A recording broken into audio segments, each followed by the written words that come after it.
That's like the Mhm. basis of like what a lot of people talk about when they talk about logical pluralism. Mhm. Yeah, so you'd say that like there's basically like a distinction in the object reference of both, you could say, investigative studies regarding classical logic and non-classical logic, and even linear logic more specifically. Yeah. How do you hash out like basically how a theory is more probable or the most probable theory in epistemology? Well, I would go by the idea of analytical strength. That's a term that originates from the mathematic and logic space. This is how a lot of these logics came to be. That's actually how modality, like modal logic and deontic logic, were created. The structure of what we call the structure of proof is whatever is more apt to reality and more structurally sound and versatile is generally what we will call a stronger system. For example, trans-real numbers or trans-real mathematics Hello? is like the standard, like extended real line. Yeah, so what would be the evidential virtues for like basically determining whether an evidence or proof for a particular proposition is structurally sound from whether it is not structurally sound? Like, what Well, would be the evidential virtues? I would assume and I would state generally that what we would determine as stronger and more evidentially sound is whatever is more versatile and more applicable to reality overall. It's kind of like a measure of like consistency, whether it is consistent with more occasions in reality. Yeah, it's the same. It's literally the same exact idea in mathematics. It is just like it's a And when you're talking determination. about consistency, you're talking about like logical consistency. Yeah, it's both an empirical and a logical consistency. It's dependent. So like it's kind of like a neo-positivist account of like evidence, whereas like both logic and like our empirical evidence are going to be the two major and only bars for like evidential virtues or evidentially determining some proposition. That's the basis of information ontology. Actually, exactly what you just said is the basis of where we go off of for information ontology. How do you feel about like explanatory virtues and abductive reasoning? I think both of those are valid within, like, because I value linear logic as the most structural logic, and because both of those things can be soundly recreated into different logical systems, I think they're both valid ways to both argue and to regain proof for a topic. Cure disease and world hunger. Oh, wait 1 second. I was like a bit lost for a moment. So I was looking at the chat. What were you saying? I was saying that, like, abductive reasoning and explanatory what it do? Are... What are you talking to me? What? Oh shit, yo, sup? What did you say? Oh, so basically you kind of like endorse like abductive reason as a whole, right? Yes, Repeat what you said, Apollo? I couldn't hear you for a second. Seems to be the case that you endorse like abductive reason as like a potential virtue. Yeah, I would say so. It's a probable conclusion from what you already know. So that's a standard thing. That abductive reasoning is the basis of constructive proof. So I would accept it as a standard of proof and an explanatory virtue in pretty much every field that you can argue it for, unless there is. Speaking of like explanatory virtues, how do you feel about like Occam's razor simplicity or parsimony? I do think simplicity. I think that the razor is applicable, but like with all razors and like the Sagan standard, for example, razors are of course referential. They're a case-to-case basis where there must be some sort of bar or reason to why you're applying it. For example, if you're talking about something that's highly complicated and there is reason for it to need to be complicated, then trying to use Occam's razor against it may or may not be possible or correct to do so. But yeah, it's gonna be So I think Occam's razor doesn't really apply to like linguistical intricacy, which is the complexity of language. I think it applies to something. I think it applies to something which is more epistemological rather than something which is linguistic. Or something you can also use Occam's razor for anything that's like ontological dependency or scientific dependency. That's a good place for that to be used in general. Yeah, so like for example, I would say that Because a lot of persons, like I was having a discussion with someone actually, and he was like questionable towards the reason as to why he ought to like grant Occam's razor as like a epistemically valid or sound razor in that discussion. And I think that like Occam's razor is actually perfectly consistent with like one of the principles in Bayesian probability. That would be like the principle of indifference, for example, which basically goes over the fact that like for every theory or with an absence of relevant evidence, right, the epistemic credence should be distributed amongst all possible worlds, meaning that would basically equalize the level of probability for that theory in comparison to any antithetical theories based on the absence of relevant evidence, which you could say would Yeah, kind that's of like go in the epistemic weight of existentially that theory. probable, Yeah, existentially probable pieces of information. yeah. Um,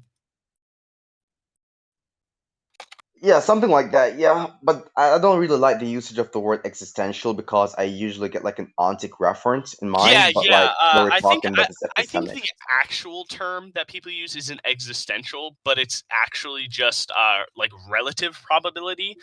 In statistics, for example, something that has a 0% chance of happening isn't an impossibility. It is just a what we call a null point probability. So it's not impossible. It's still a possible value of occurrence. Like it's kind of like that situation. oh, okay. And I think that the funny thing about it is that ontology kind of like it is definitely coextensive with epistemology in the Yeah, sense where they are inherently reliant upon each other because you can't have an ontological status without having some sort of epistemological value applied to it as well. yeah, and I believe that like ontology as a whole is perhaps even the most. I think it is the broadest field in philosophy. It is. Either metaphysics Yeah, are particularly the same. in Yeah, metaphysics yeah, particularly, it is, and I would say this, it is the second most second most like expansive branch within it. The most expressive is just statements, which when I speak of statements, I specifically mean semantical linguistics. That is the largest branch. However, ontology is the second largest. Okay, what do you think about like I'm not sure if you're familiar with like semantic externalism. Are you familiar with that?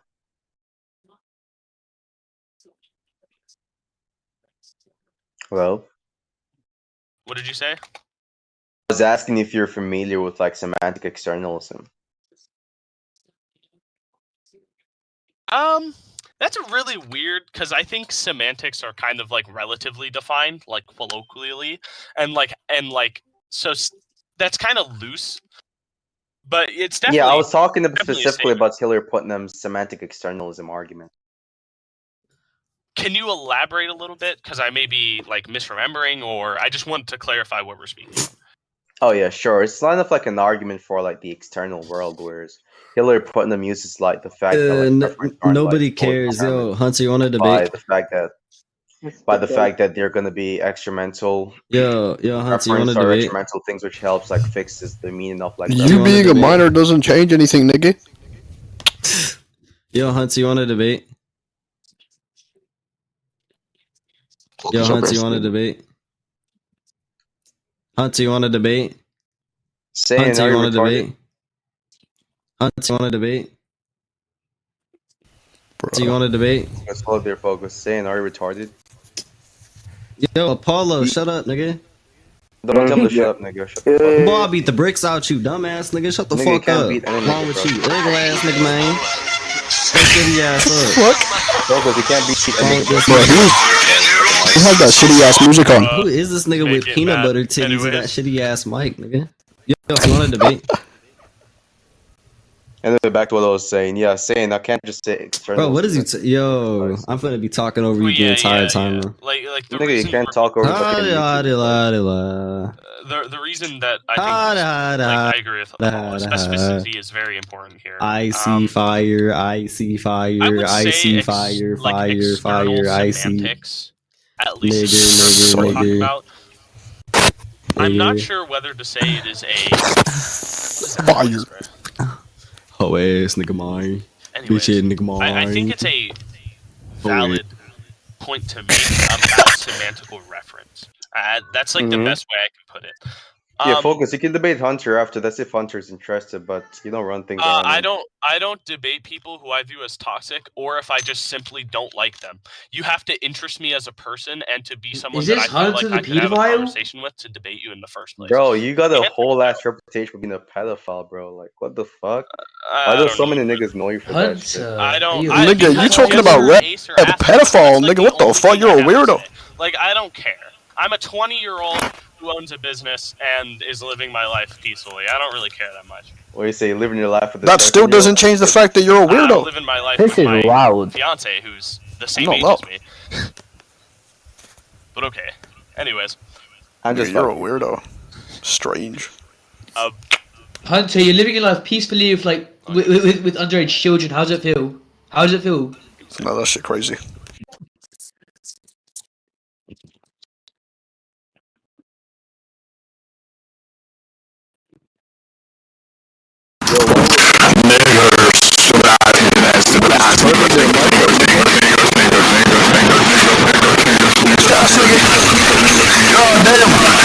Turn your mic down, fuck nigga, you ugly ass nigga, what are you talking about right now, you dirty fucking nigga, shut your dirty ass up. Wait, oh shit, that was...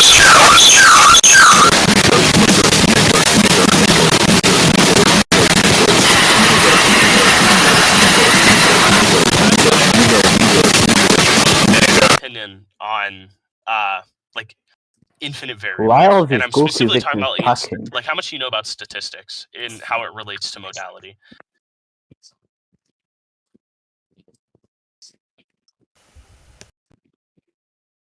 Apollo died. Vaffanculo, pasta pizza, mangolino, porco. Yo, actually, here. Pasta, pizza, pasta. Mamma mia, pizzeria. How do I untime niggas out? Right, on time and come out. Yeah, how do I untime them? You say on time, it's quite easy. It's easy. Ciucciami le palle.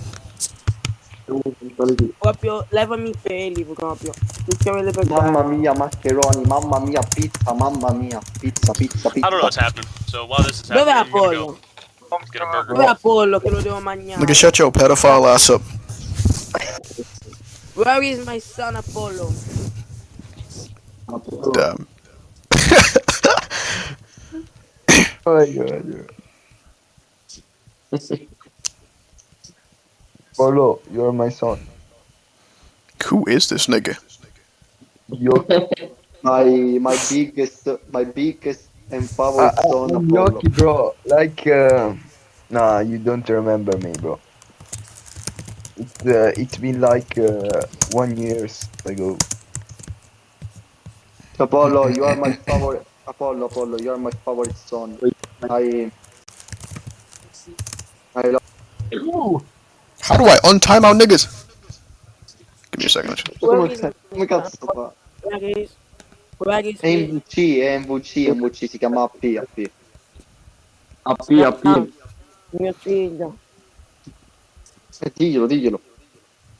Apollo, Apollo, right now, Marco, say that you are son.